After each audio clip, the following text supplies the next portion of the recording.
오늘은 열왕기하 8장 말씀이 되겠습니다. 구약성경 573페이지를 찾아주시기 바랍니다.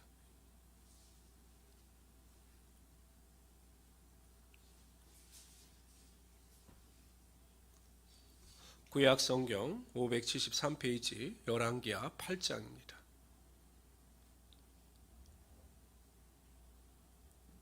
우리 먼저 열왕기하 8장 1절에서 6절까지 우리 한 절씩 교독하도록 합니다. 제가 먼저 1절 읽겠습니다. 엘리사가 이전에 아들을 다시 살려준 여인에게 이르되 너는 일어나서 내 가족과 함께 거주할 만한 곳으로 가서 거주하라. 여호와께서 기근을 부리셨으니 그대로 이 땅에 7년 동안 임하리라 하니 여인이 일어나서 하나님의 사람의 말대로 행하여 그의 가족과 함께 가서 블레셋 사람들의 땅에 7년을 우거하다가 7년이 다음에 여인이 블레셋 사람들의 땅에서 돌아와 자기 집과 전토를 위하여 호소하려 하여 왕에게 나아갔더라. 그때 왕이 하나님의 사람의 사환 게하시와 서로 말하여 이르되 너는 엘리사가 행한 모든 큰 일을 내게 설명하라 하니 게하시가 곧 엘리사가 죽은 자를 다시 살린 일을 왕에게 이야기할 때 그 다시 살린 아이의 어머니가 자기 집과 전토를 위하여 왕에게 호소하는지라. 게하시가 이르되 내 주 왕이여 이는 그 여인이요 저는 그의 아들이니 곧 엘리사가 다시 살린 자니이다 하니라. 왕이 그 여인에게 물음에 여인이 설명한지라. 왕이 그를 위하여 한 관리를 임명하여 이르되 이 여인에게 속한 모든 것과 이 땅에서 떠날 때부터 이제까지 그의 밭의 수출을 다 돌려주라 하였더라. 아멘. 수넴 여인은 엘리사의 말을 듣고 기근이 들 것이다라고 하는 엘리사의 말을 듣고 블레셋 땅으로 이방 땅으로 이주하여 7년 동안 우거하게 됩니다. 그 7년 뒤에 돌아와 보니 자신의 집과 전토, 땅을 다른 사람들이 차지하여 거하고 있는 것이었습니다. 억울해서 왕에게 자신의 처지를 호소하려고 찾아갑니다.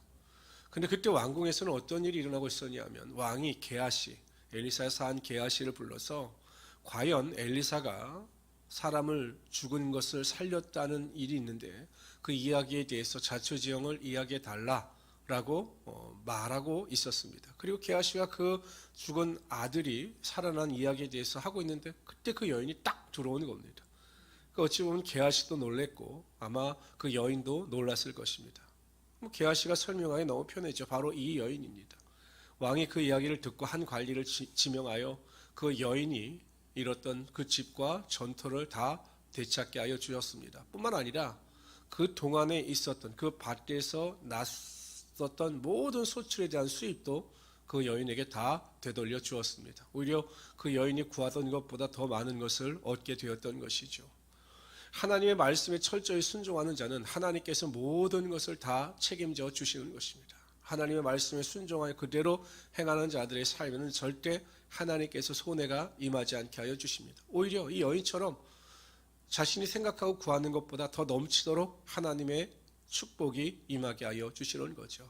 그래서 우리 모든 성도님들은 세상의 헛된 것에 마음을 빼앗기지 마시고 오직 하나님의 말씀에 뿌리를 두시고 하나님의 말씀에 절대 순종하심으로 하나님의 큰 축복을 누리며 살아가시는 귀한 성도들이 되시기를 주님의 이름으로 축원합니다. 우리 7절부터 15절까지 읽도록 하죠.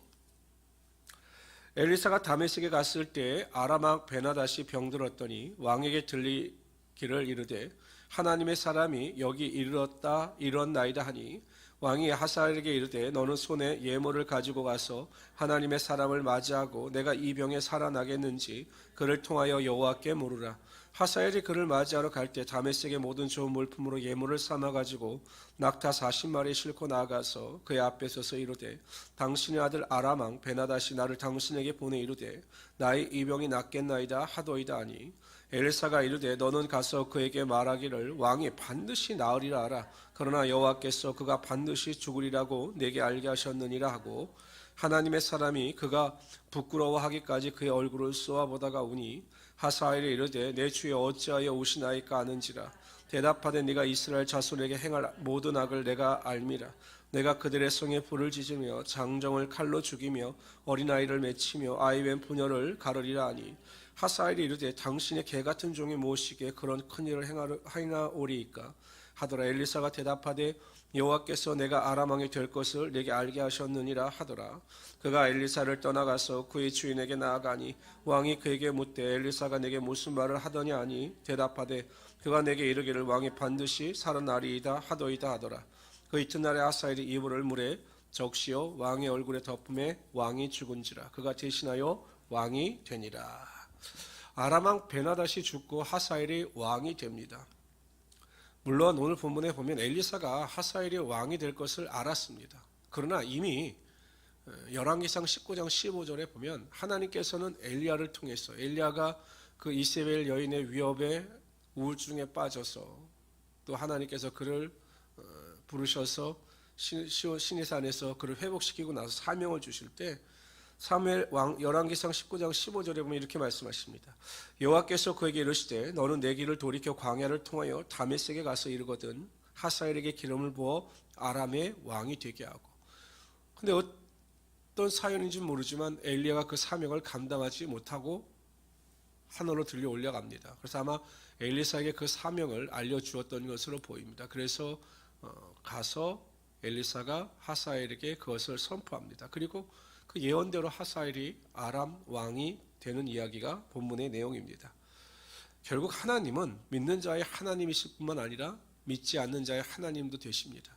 하나님은 우리들만 통치하실 뿐만 아니라 이 세계, 이 우주의 통치자가 되어 주신다라는 거죠. 그러므로 우리가 악한 자의 번영을, 형통을 부러워할 필요도 없습니다.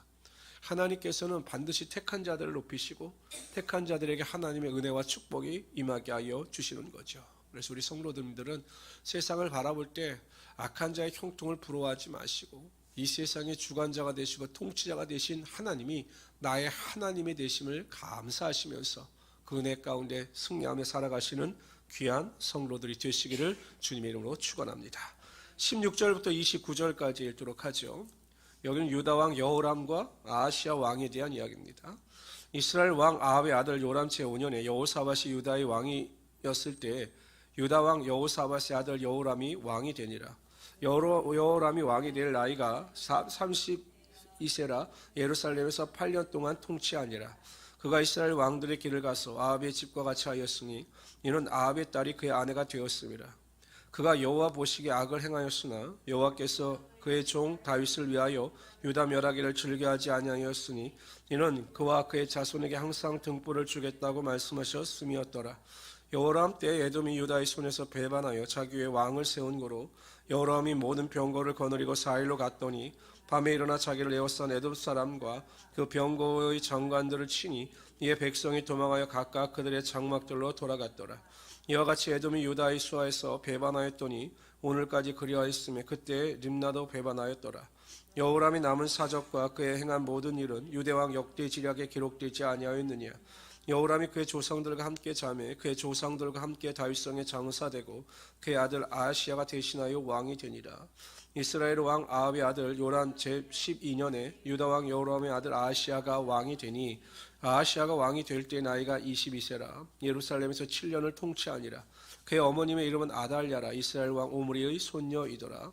아하시야가 아합의 집길로 행하여 아합의 집과 같이 여호와 보시기에 악을 행하였으니 그는 아합의 집의 사위가 그가 아합의 아들 요람과 함께 길르앗 라못으로 가서 아람 왕 하사엘과 더불어 싸우더니 아람 사람들이 요람에게 부상을 입힌지라. 요람 왕이 아람 왕 하사엘과 싸울 때 라마에서 아람 사람에게 당한 부상을 치료하리 하여 이스라엘로 돌아왔더라. 유다 왕 여호람의 아들 아하시야가 아합의 아들 요람을 보기 위하여 내려갔으니 이는 그에게 병이 생겼음이더라. 남유다 왕입니다. 여호람과 아하시야입니다. 그런데 이 두 사람은 자신의 아버지와 자신의 할아버지 여호사밧과는 달리 악한 길을 걸었습니다. 이유는 단 한 가지입니다. 여호람의 아내 아달랴가 가장 북이스라엘 왕 중 악한 왕이었던 아합의 딸이었기 때문이죠. 그런데 또 한편으로는 저는 또 이해가 되지 않는 것이 보통 시집을 오게 되면 시댁의 신앙을 따르게 마련입니다. 그 시아버지의 믿음이 얼마나 좋습니까? 여호사밧 왕이면 하나님께서 인정한 왕입니다. 그런데 그러한 시아버지를 모시고도 전혀 변화가 되지 않고 악하게 우상을 섬깁니다. 그 우상을 섬김 죄가 자신의 남편과 자신의 아들에게까지 미치게 되고 그 여호람과 아시아는 하나님 보시기에 악한 왕이 됩니다. 그래서 여호람 왕 같은 경우는 엄청난 고난과 시련을 당합니다. 그럼에도 불구하고 깨닫지 못하고 하나님께로 돌아오지 못했습니다. 아시아 왕은 그 북이스라엘 요람 왕과 친하게 지내면서 잘못된 길을 걸어가는 모습을 보게 되는 것입니다. 고린도후서 6장 14절에 보면 너희는 믿지 않는 자와 멍에를 같이 하지 말라. 의와 불법이 어찌 함께하며 빛과 어둠이 어찌 사귀며라고 말씀하셨습니다. 믿지 않는 자들과 교제하고 믿지 않는 자들과 어울리는 것을 기뻐하지 말아야 합니다. 우리가 믿지 않는 자들에게 행해야 되는 가장 큰 일은 그들에게 복음을 증거하고 그들을 주님께로 인도하는 일입니다. 그렇지 아니하고 그들과 교제하고 세상과 보타며 살아가게 되면 결국 여호람과 아시아 왕과 똑같이 세상에 물들 수밖에 없게 된다는 것입니다. 우리 모든 성도님들은 오직 하나님만을 사랑하고 오직 하나님만을 섬기심으로 이 땅에 소망을 두는 것이 아니라 하나님께만 소망을 두시고 그 안에서 참된 기쁨과 만족을 누리며 살아가시는 귀한 성도들이 되시기를 주님의 이름으로 축원합니다. 그리고 오늘 하루 기도하실 때 이렇게 기도하십시오. 하나님, 세상의 악한 시대 가운데 살아갈지라도 다니엘과 같이 믿음을 지키게 하시고 온전히 하나님께만 소망을 두는 하루가 되게 하여 주시옵소서.